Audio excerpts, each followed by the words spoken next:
people today. They could spend half their lives over 50. That's a lot of living. So it helps to have a wise friend and fierce defender in your corner. A friend like AARP. So your health lives longer. This is just slow-mo karate? Just slow-mo karate. Your money lives longer. I just bought that. I just sold that. And your happiness lives longer. That's why the younger you are, the more you need AARP. Join today. Welcome to AARP Illinois' virtual event. It's so wonderful to have you with us. AARP is on a mission to connect with individuals across various communities, especially those aged 50 and above. We're here to listen, understand, and address the unique needs of you and your community as we age. Our goal is to enrich your experience by expanding our local activities, providing opportunities for you to discover and engage with all that life has to offer right here in your own community and virtually. As we journey through today's event, we invite you to consider joining our dedicated team of AARP volunteers.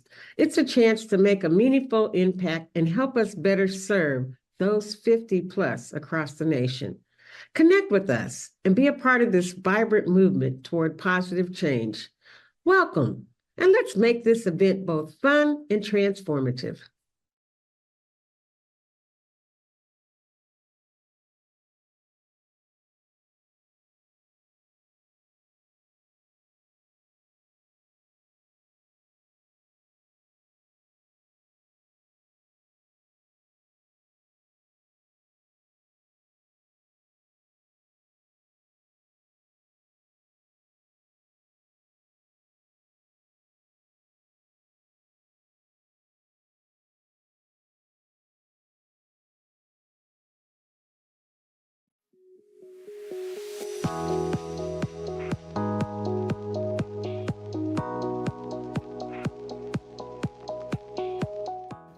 Hello, I'm Shartae Robinson, Associate State Director for AARP Chicago for Advocacy and Outreach. I am delighted to welcome you to our special event today that's just not about financial wisdom, but about empowering you for a resilient financial future. Today, as we embark upon planning a post-holiday reboot, our expert panel will guide you through innovative strategies and practical tips. We understand the unique challenges faced by seniors, especially after the holiday season. But it's not just about insights, it's about action. Your voice matters, and that's why I want you to join AARP's fight to protect Social Security. It's your hard-earned money, and we need your commitment to ensure it's safeguarded for years ahead. Take a moment during the show to scan the QR code on your screen and make your pledge to protect Social Security. Your commitment today will contribute to a secure financial future for you and generations to come. Thank you for joining us on this journey, and we hope that you enjoy the program. Don't forget, scan the QR code so you can join AARP.org in the fight of protecting Social Security. Thank you.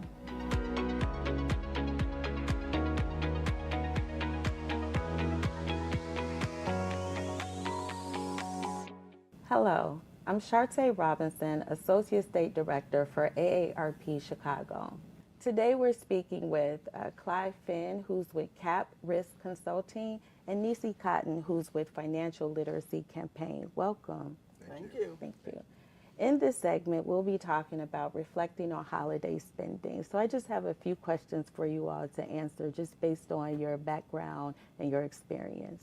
So one of the questions is, what are the common pitfalls that some may experience during the holiday season? Typically, it's overspending.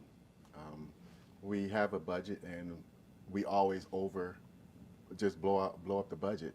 Oftentimes, during the holiday, we see things that we want, and then we have a plan, and then the plan goes out the door. So the thing that, the pitfall to avoid is to set a budget, set a limit, and stick to it as much as possible. Sure, thank you. Can I just add to that? Sure. In addition to that, write down your expenses. Write those down, everything that you're spending on, write that down. If you're using the credit cards, Write down what you spent so that you can go back and then start to pay that off. Thank you. So are there any stories of overcoming holiday-related expenses or challenges? Nisi? I would say, again, I think Clive had mentioned earlier about paying off the minimum debt and then applying that payment to the next largest balance. I would think that would be a way to help people to start to pay that off, to start to reset their financial goals. Thank you. Clyde?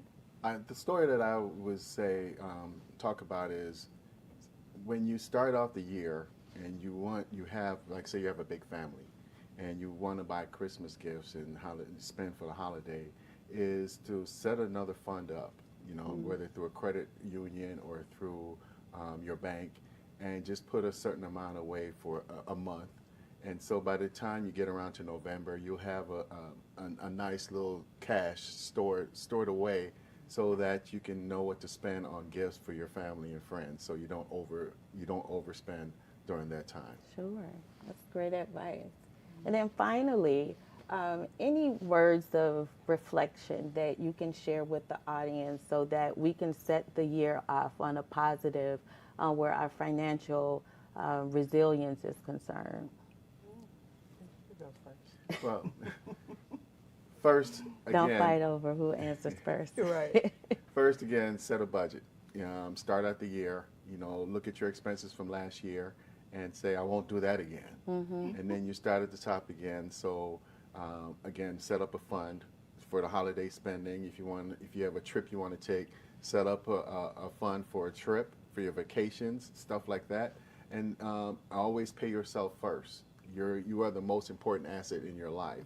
If you're not good for yourself, you can't be good for anybody else. So again, set up a budget for the year and stick to the budget, and make sure that nobody tries to deviate you from your budget and from your pitfalls of overspending. Sure. Yes. And that goes back to my earlier statement about paying yourself first. Set aside that 1 hour of your pay into an account in a different institution. Right. That way it's not readily accessible to you and you can't go and spend it. Sure. So write down everything and then pay yourself first, definitely. Yeah. Well, it sounds like there's still an opportunity to recover from, right? Taking the advice that you two have shared really has been impactful for our community and our members. So thank you all for joining us. You're welcome. Thank you for having me.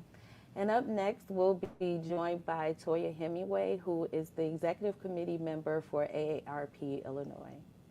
Thank you.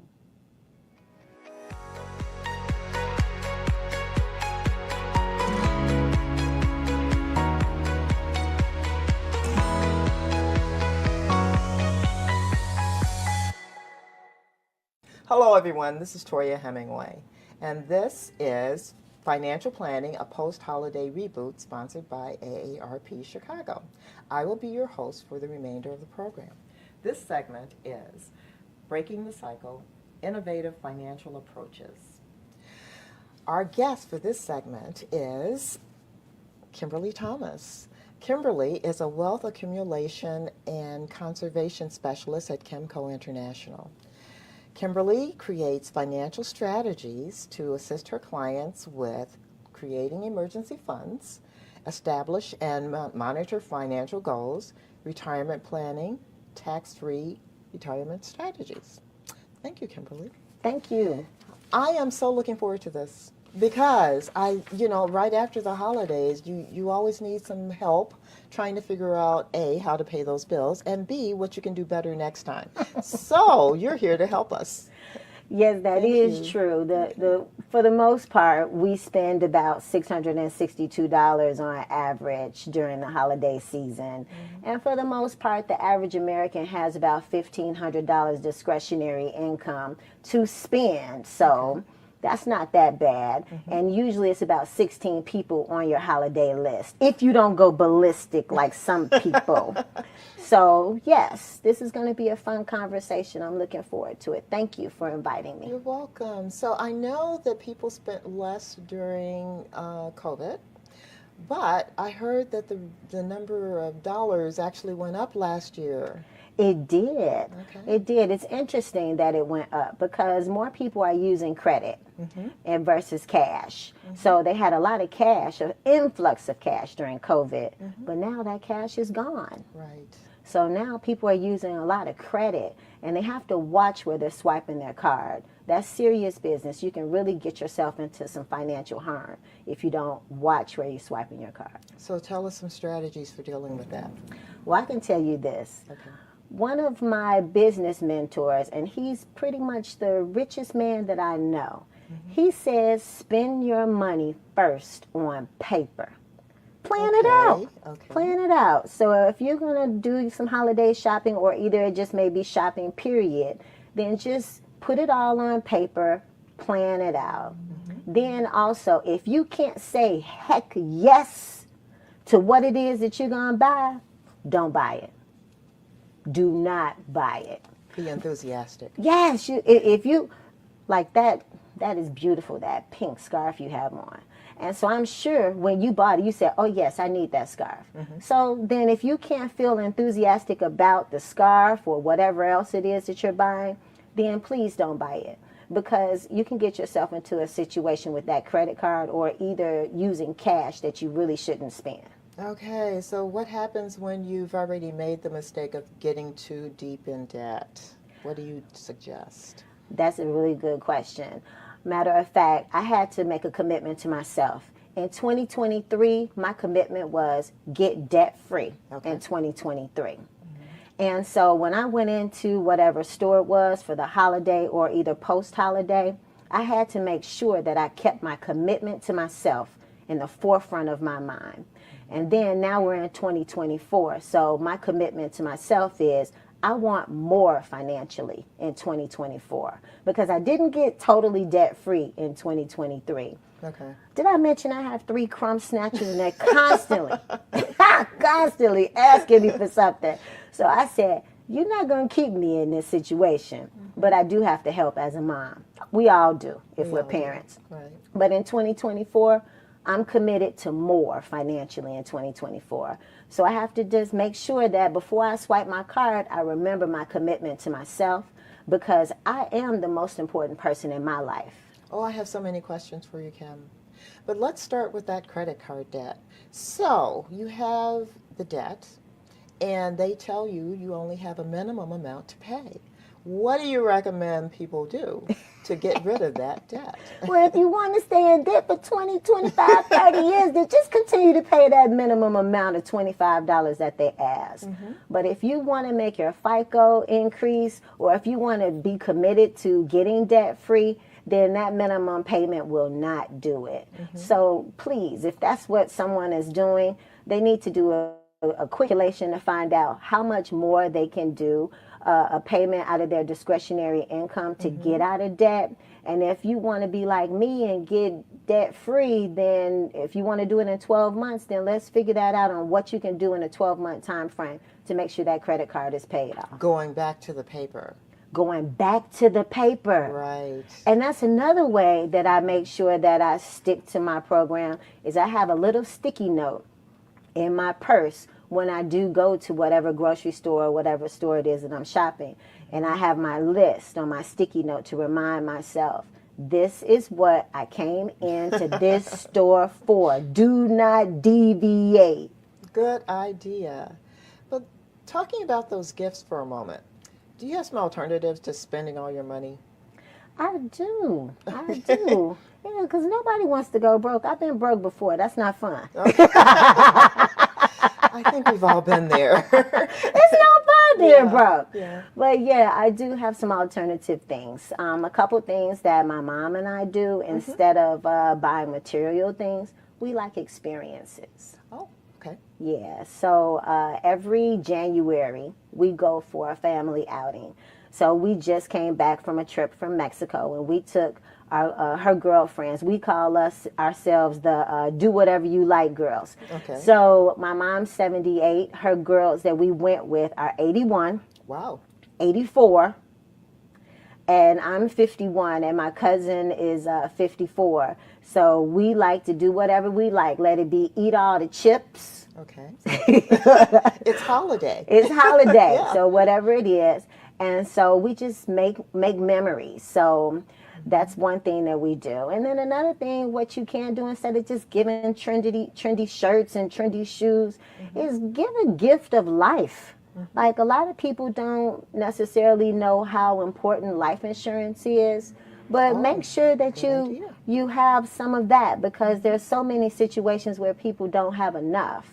And there are so many different programs that people can get into now that don't necessarily just cover if you pass away.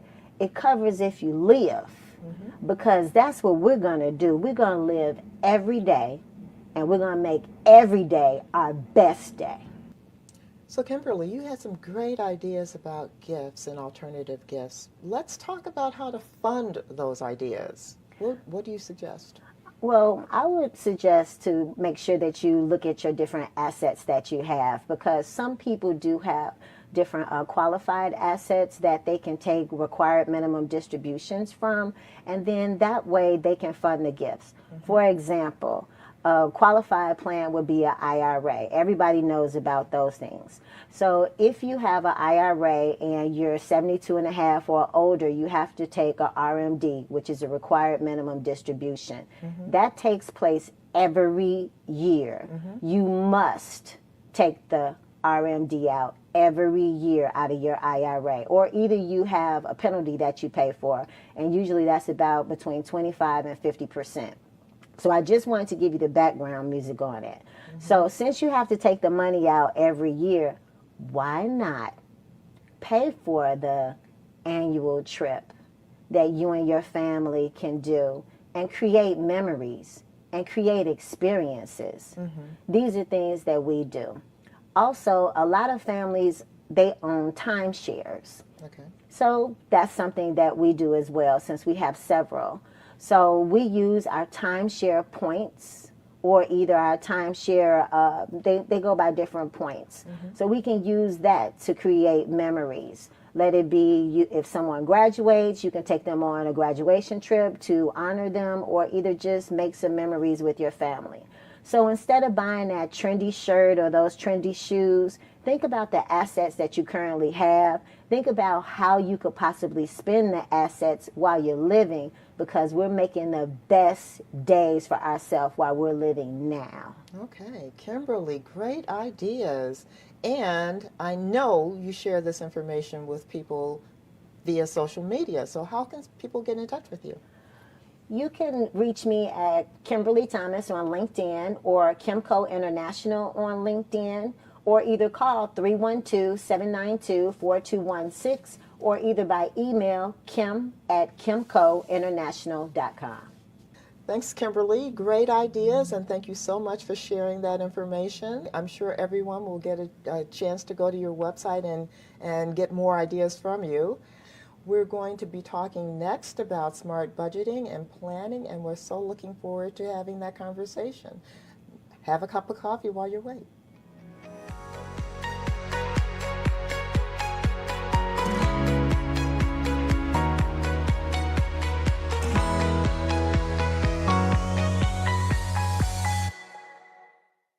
Welcome back, everyone. This is Toya Hemingway, and this is Financial Planning, a post-holiday reboot sponsored by AARP Chicago. This part of the program is on smart budgeting and planning, and we are joined by Clive Finn. Clive has been in the insurance and financial industry, working for several financial institutions, insurance companies, and large brokerage firms. Clive currently serves in a field-facing role with Farmers Insurance, responsible for training and development of new and existing clients, agents, and helps them with new innovative technologies for marketing and client data storage. Quite a bit of information there, Clive. Thank you. I'd love to get more information about what you do and how you help your clients. Well, I am managing broker for a small firm called Cap Risk Consultants. Okay. And in that, just basically helping small clients, personal clients, getting their life together, if you will, especially couples that are starting out new, mid-year couples, and then couples that are looking to retire. So my plan is to help educate as many of our seniors, of our middle-aged, those that are approaching retirement, and make them be able to have the financial wherewithal to retire comfortably. Oh, sounds great. Yeah. You know, you said couples a few times. You work primarily with... Not just couples, but a lot of times that I kind of fell into that niche of couples reaching out to me. But I do a lot of singles, and I do a lot of widowers as well as widows who may have come into some financial windfalls, unfortunately, and try to help them to store their money in a more safe space where it can grow for them when they're getting ready to retire, so they can have some disposable income. Okay, and what are some of the strategies that you tend to talk to people about first? Well, typically, if they do have some type of life insurance payout, you know, it is tax-free. And so there are some vehicles out there that you can provide some tax-free investments for them to maybe put money aside so they can maybe pass it on as an inheritance, or restart their life in a different capacity, paying off their bills, strategizing to get them to be more comfortable in saving and putting that money to good use for future use, either for kids, for financial, for their grandkids, things of that nature. Okay. By the time people come to you, they've thought about this a little bit. How do you get people to think about it that have not gotten to the point where they're ready to speak to a professional? Well, a lot of times when people do come to me that are not prepared or educated, they finally realize I'm at this point in my life where, oh my God, I need to do something, because in 20 years I'm going to retire and I don't have anything to show for it. And so we come up with strategies. We try to find where the money is. You know, everybody says they're living, you know, they don't have the money to save. And so we come up with strategies to help them to incorporate some type of saving strategy, whether it's starting out with an emergency fund, just to start out with that part and to grow and to build on top of that. Okay, because there are people that find themselves in those emergency situations with no money, and they haven't planned for it. Absolutely. So start small. Right. So a lot of times they want to talk about how do we save for emergency fund, you know, and it's all based on what your income is. Some people want to start with $1,000. You know, start small. You know, let's hit $500 first. Okay. And once you get to that $500 spot, maybe we can go to $1,000. But my strategy and my parents' strategy when I was younger, they always talk about pay yourself first. You know, you are your most valuable asset. So from that standpoint, pay yourself first. So before you pay any other bills, make sure you pay yourself first before you start paying out everybody else. So what is a good amount to start with? As I mentioned before, probably like $500. So it could be $20 a week. You know, it could be $40 based on your income. You know, everybody can't start the same point of reference. So a lot of times you have to start small and then pay down your debt. And the more debt you pay down, the more you're able to increase your savings. So you have that emergency fund where if your car breaks down, you can go buy that tire, you can go get that battery. But a lot of times you don't want to put it on credit card. You know, you want to pay cash, especially when you're getting older. You want to pay down those debts. You don't want to have a lot of credit card debt going into your retirement age. Excellent. Because you hear about people that can't afford that $400 emergency. Absolutely. So this is preparing them for that. Absolutely, yes. That's smart thinking. What are good money priorities for saving and for debt reduction? Again, is paying down your credit card debt. You know, a lot of debt is accumulated either through student loans and credit card debt. The average 50-year-old has about 6 credit cards, and the average credit card debt is about $40,000. Wow, really? Yes. Okay. You know, whether it's American Express, whether it's a Visa, MasterCard, Discover, those debt tend to have increase in the average annual rate is probably about 29%. So think about you paying your minimum and then a 29% percentage rate on top of that. That accumulates real fast. You never want to pay the minimum because you're still accumulating debt on top of that, and it's going to take a lot longer for your credit score to increase when you're just paying down the minimum. But how do you do that when paychecks are not increasing as fast as the bills are? So how do you set aside that money knowing that you've got all these bills? Again, I revert back to, if you do have the credit card debt, if you have a smaller credit card, say it's $500, pay that off first. Okay. Pay off the smaller ones and then incrementally start paying off the other ones. So after you pay off that $500 credit card debt, if you have another one that's $1,500, start paying towards that one. And then that money that you paid for that $500, you can put that on top of what you're paying for the other one and slowly reduce your debt in that way. You have to have a plan. The plan is to reduce your debt.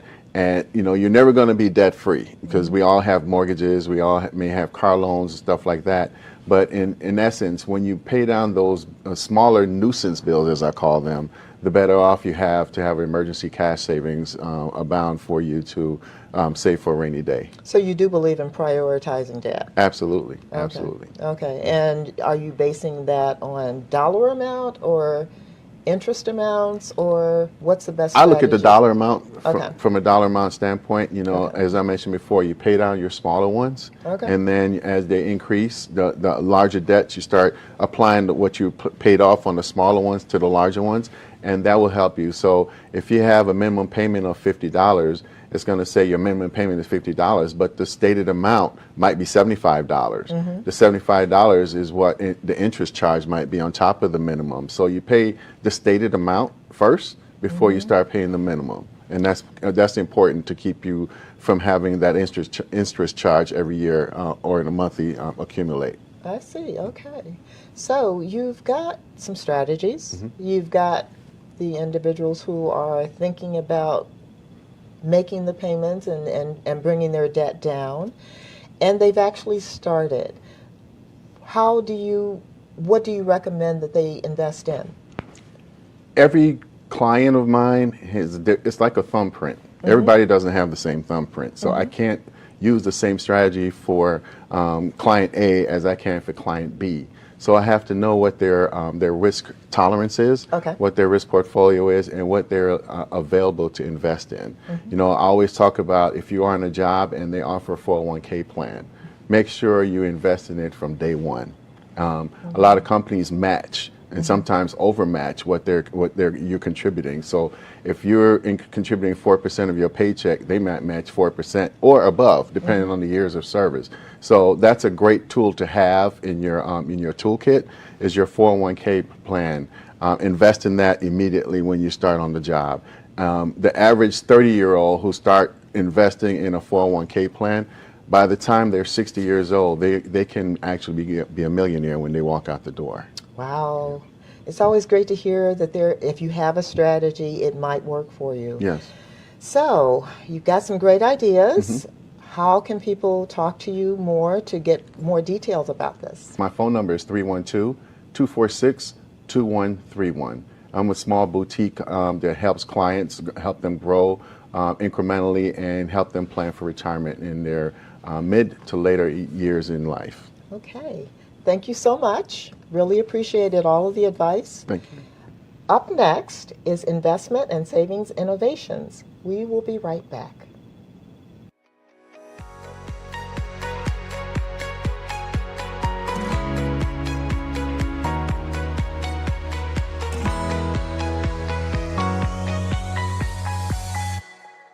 Hello everyone, this is Toya Hemingway. I am with AARP Chicago, and this is Financial Planning, a Post-Holiday Reboot, sponsored by AARP Chicago. Our guest for this segment is Nisi Cotton. Nisi is a financial professional with over 20 years of experience. Nisi is currently working on a financial literacy campaign to financially educate 30 million families by 2030. Very impressive. Yes. Tell me about it. The campaign, as you said, is a national campaign to financially educate 30 million families by the year 2030. It's not something that I'm doing alone, of course, but we have complimentary workshops that we do across the U.S. and Canada. So the workshops, there are 6 workshops that we offer virtually in churches, in organizations.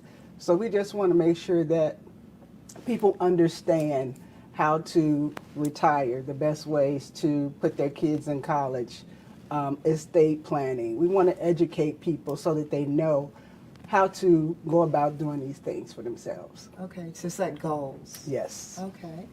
So you believe spending is a habit, Yes. but so is saving. Correct. Okay. When should someone start saving? Actually, I believe that you should start saving as early as possible. But keeping in mind that it's never too late to start saving, but the earlier the better. And as far as how much to save, first we have to start with our mindset, basically. We have to change the way we think about saving. And I always say, if you could start saving the first hour of your paycheck, let's think about that. If you save that first hour of your paycheck in an account, and preferably in a different institution, not the same financial institution that you're saving in, that would be better. And I'll give you an example. If you save the first hour of your paycheck every day, let's say it's just $10 an hour you're making or $20 an hour. If you save $10 a day for 30 years in an 8% tax advantage account, you have about almost $450,000 saved at the end of that time. That's a lot. And if you could double that, $20 a day, that's about $895,000 in 30 years. That's a lot of money. Yes. How can people avoid touching those funds? As I was saying, putting it in a different account. Put it in a different account with a different financial institution. Okay. So if you have your account with one financial institution, put it in a separate institution, because that way it's not as accessible to you. Because we'll go and we'll spend it. Right. So if it's in a different account at a different institution, preferably like an online institution, it's a little bit harder to get to. And you'll think about it. Do I really need this money right now? Because it's going to take a couple of days to transfer it to your primary account. That's a smart idea. Yes. As part of your National Financial Literacy Campaign, you believe in teaching how money works. And can you talk about that a bit? Sure. Learning how money works or teaching people how money works, first, it's an understanding compound interest. Okay. We have to understand compound interest, right? One of the most important concepts of finance is the rule of 72. And a lot of people have never heard of the rule of 72. I hadn't heard about it in school. I didn't learn about it until I got into the industry. So the rule of 72 is basically a way for you to calculate how how the interest will affect your rate of your money when you're saving it.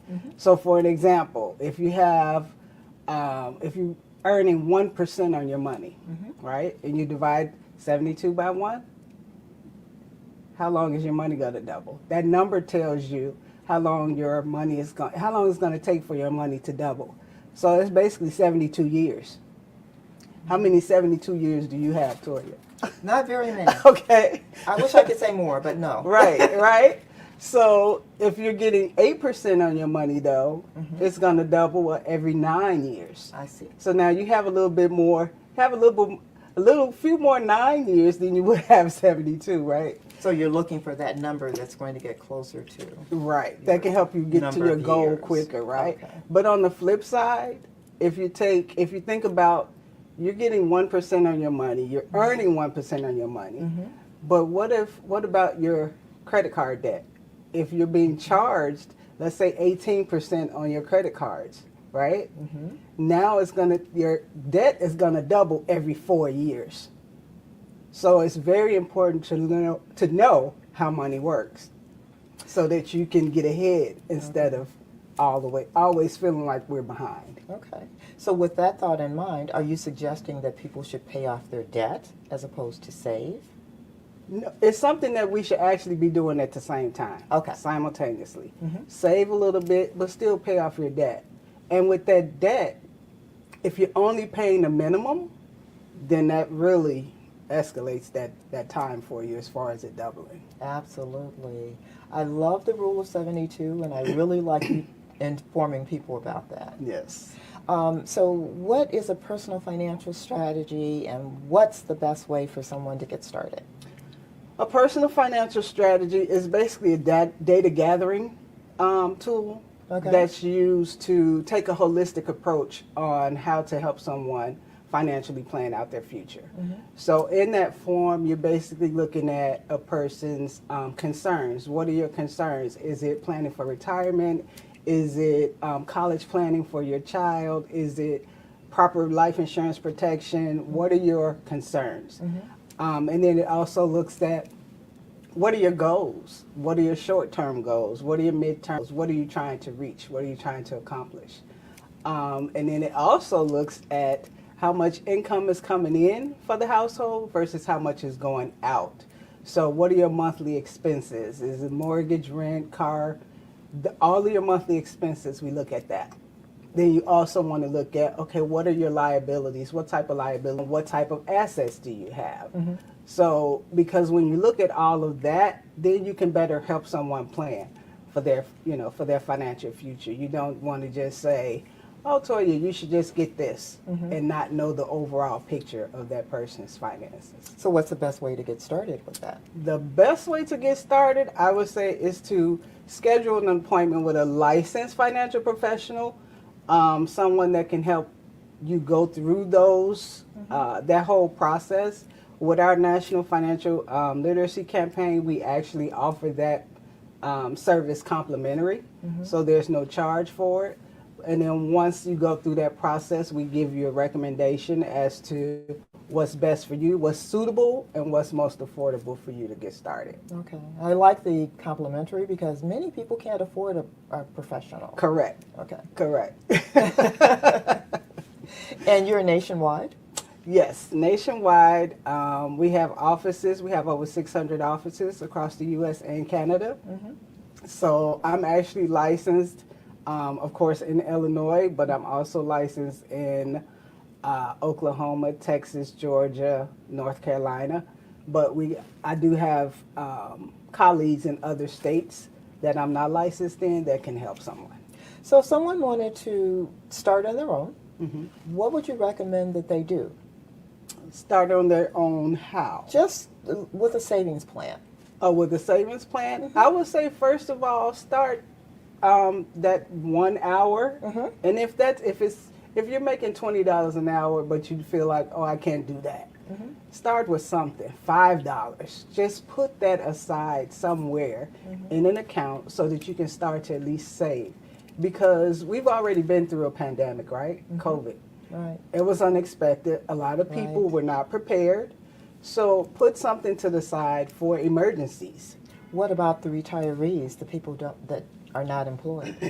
The retirees, But they still need to save. Or they still need to have some like I said, cushion. it's never too late to start, but start somewhere. Again, get with someone who can help you plan that out, because especially with the retirees, it's not something that you can actually do on your own.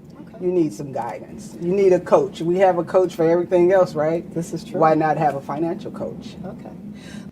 Nisi, you've given us a lot of great information. So how can people get in touch with you? How can they reach you? I actually can be reached by phone at 773-675-9343 or by email at SYF as in Frank, P. Cotton, COTTON @gmail.com. Thank you, Nisi, for all of your work. I really appreciate your thoughts. We've learned a lot. Up next, we're going into the segment on Social Security advocacy, where we will be shedding light on the importance of Social Security as an earned benefit for seniors. Thank you, and I'll see you in a moment.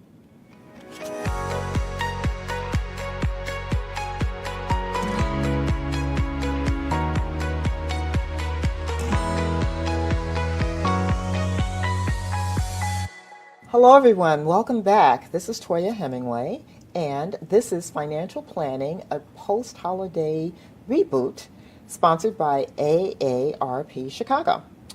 So Kim, how did you get into this business? My mom, she tricked me into this business, and it was the best trick ever. Excellent. So she was a financial planner at Waddell & Reed for 40 years, and we worked together hand in hand. And so now she's retired, and I'm carrying on the business, carrying it on for her.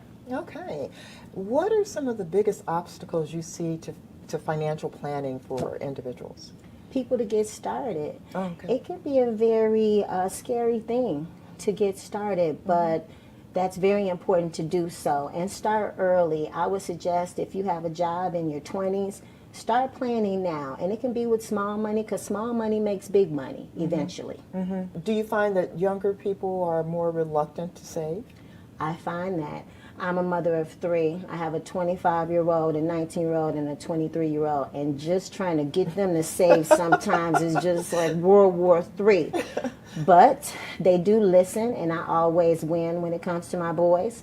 So I meet them where they are, and I've started different accounts for them. Small things like a checking and savings. And then also some of my sons, they just have a little safe box that I bought from Amazon, and I just ask that they just put their little $5, $10 or whatever it is in the little box, lock it, they keep the key, I just keep the box to make sure they're not going in the box. That's a very good idea. I remember that age, and I personally did not believe in saving, but I came around. So I needed someone like you in my life. Well, we're together now, we cousins. There we go. Okay. So what should AARP members do that are concerned about Social Security? Well, it should be a huge concern, because the deficit that people will have if they don't plan properly, they should definitely make sure that they're on top of it. So as a member, we can do several things. First of all, go to aarp.org and get educated. We have all kinds, and I say we because I am a member. Yay. And so there is several different things that you can do on the website. There's a Social Security tab that you can click on. And then it has different online meetings that you can attend, or either in-person meetings. I had the pleasure of doing one of the in-person meetings in October on Social Security, and we had a really good time.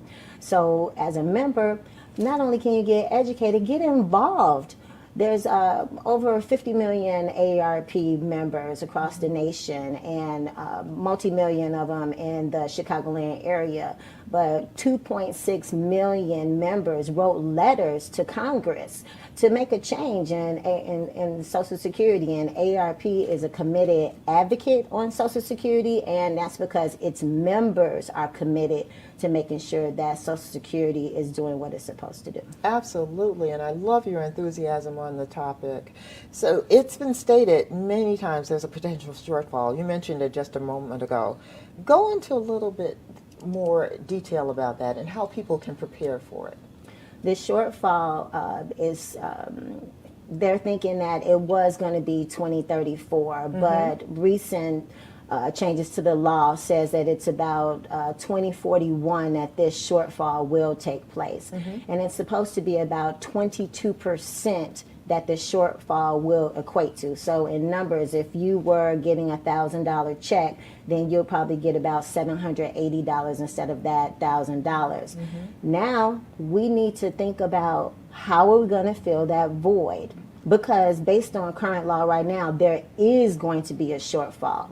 And we still want to shop well and live well and travel well. So that means we have to have assets doing well to fill in the gap. So filling it at 22%, and then also if you weren't necessarily going to just live on your Social Security check alone, then that means that you have to have assets working to make sure that it can take care of your entire retirement lifestyle. You mentioned some of the things that AARP is doing to help. The letters, the writing the congressman, and individuals participating. How would you encourage them to continue that? They can get mobilized. I personally went on the site and got mobilized. What that means is you get text messages on your telephone to tell you exactly what's going on, and you can just keep your fingers on the pulse on what's going on. And then also there are just different events that we have locally that they can attend. And then also some of the things aren't necessarily just about Social Security. Sometimes the AARP team likes to have a little fun. So I do get emails. True. Yeah, I get emails about some fun stuff. But we get emails, I think weekly, sometimes monthly, and then things in the mail too to educate us. So just as a member, stay involved. Absolutely. Stay educated, and then also continue to talk to a financial professional, because there's so many things that are happening right now. We have to take into consideration inflation and cost of living, and then also now the changes with Social Security. This is something big. Trying to fill a 22% gap, That's huge. that's huge. That's huge, yes. That's huge. So working with a financial professional would definitely make it a little bit easier on all members of AARP. Okay, there are so many things I want to talk to you about, but in the interest of time, I'm going to ask you a couple of other questions about families and how they can use their Social Security benefits. I know there's always this discussion about taking it early, taking it late. How do you weigh in on that topic? I say look at your budget first. Okay. Because the things that you like to do may cost a certain amount of money. The things I like to do may cost a certain amount of money. So you really have to really get clear on your lifestyle currently, and then also what your retirement lifestyle will look like. Will you travel more? Will you live in Chicago, or will you move south to Florida? So once you get clear on what your retirement lifestyle will be, what your budget really is, how much does it cost to be you every month, then go on the SSA.gov website and get an estimate on what your Social Security benefits may look like at age 62, age 65, and then at full Social Security benefit age. Then after you do your homework and you've left no stone unturned, then determine what's best for you. Is it best for you to take your benefits at 62 or at 65? Now, if you're still working, then you have to definitely make sure that you consider taxes on your Social Security benefit. Because if you're still working and you file as an individual, then if you make $25,000 or more, then your Social Security benefits will be taxed. But if you have a spouse and you file jointly and you make over $32,000, then you're going to be taxed as well. Right. So you really have to do your homework. It's not a quick fix. I've heard the conversation so much when people just say, well, I turned 62, it's time for me to get my benefits. But just because you turn 62 does not mean that that is the right time. Right. And I know we're almost out of time, but really quickly, if they take that benefit early, how does that affect their You know what? You know what you're doing today. You know what you're doing today. When you take your benefit early, you cost yourself lots of money. People don't take that into consideration either. And that's money that you cost yourself that you'll never get back. It's like giving your child $100 and expecting for the child to pay you back. So yes, you can cost yourself a lot of money and cause yourself financial harm. So you have to read. And then AARP has some great events that are taking place online and in person that cover those types of things. Okay, this has been a great conversation. I wish we could go on longer. Unfortunately, we can't. So thank you, Kim. Now tell folks how they can reach you. Kimberly Thomas on LinkedIn, or either Kimco International on LinkedIn or Facebook, or either call 312-792-4216, 312-792-4216, or my email kim@kimcointernational.com. Thanks, Kim. I really learned a lot. I really appreciate all your comments and suggestions. And we're going to do some closing thoughts next and provide you with some resources. Thank you, everyone.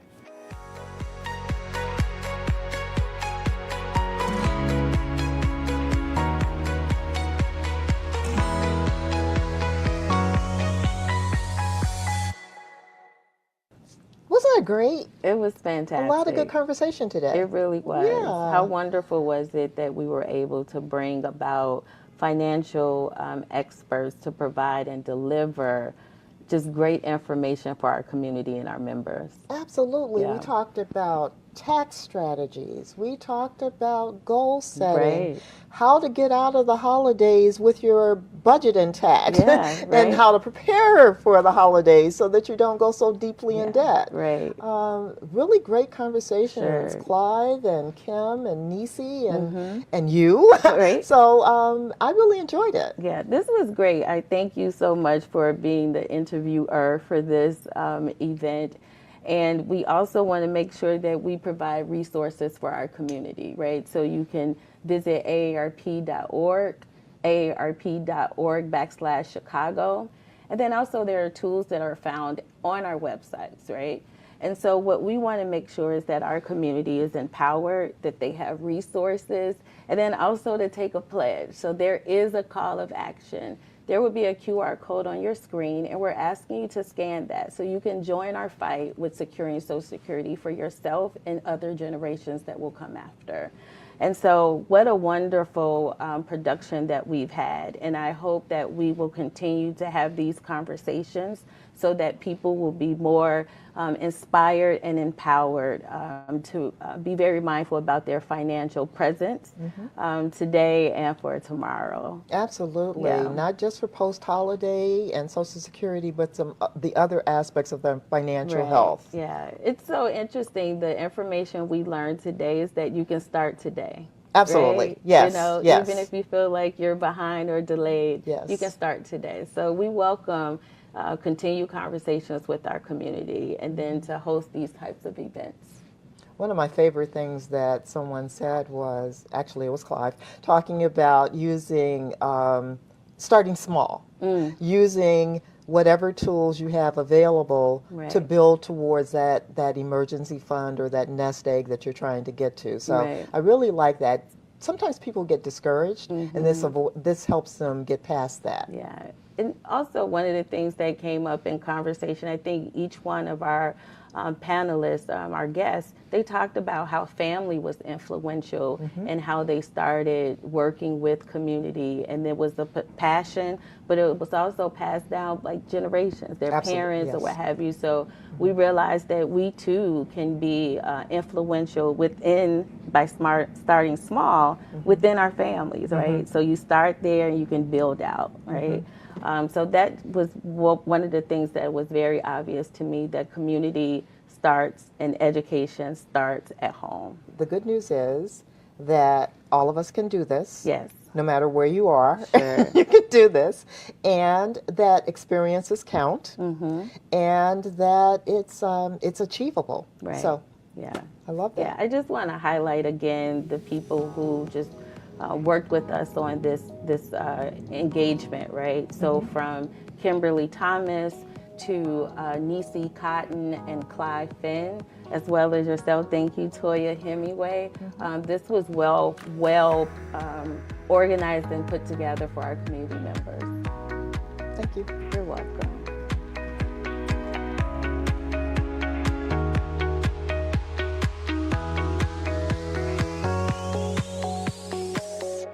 Please visit AARP.org, AARP.org/Chicago, and then also one of the tools that will be found on our website, moneymap.aarp.org.